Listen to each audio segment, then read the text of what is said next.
Hi, my name is Steve Melton. I'm 46 years old, and I just wanted to make a few comments about my experience reading Michael Taylor's book, A New Conversation with Men.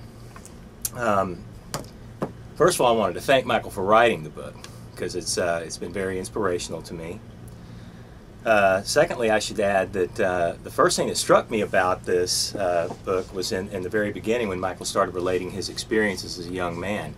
And I found so many similar parallels to my own experiences growing up and trying to decide who I was going to be and where I was in life, what paths to pursue. And I felt the pressures of society to be a certain way. You know, the stereotypical society's stereotypes of success, what it means to be a success, financial gain, what it means to be a man emotionally, all those things. And I couldn't help but feel all during that time that there was something inside of me that said that there's a conflict here. I don't really agree with a lot of this stuff, but I wasn't sure how to get in touch with that.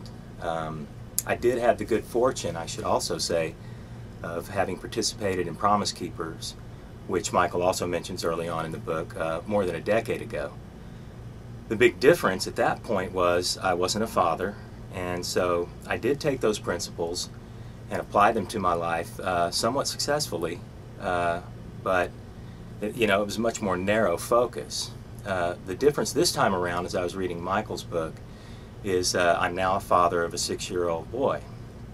And in reading it from that perspective, it opened up a completely new ideas to me, and I realized that all those concepts are the strength, the real strength in all of those concepts comes in the generational view of the application of this principle, because for there to be a paradigm shift in the way that men are perceived and society perceives men, it has to be something that's passed on. It's not going to happen overnight. You can do it yourself, but if you don't share it with your friends and particularly your sons, it won't get passed on generation to generation.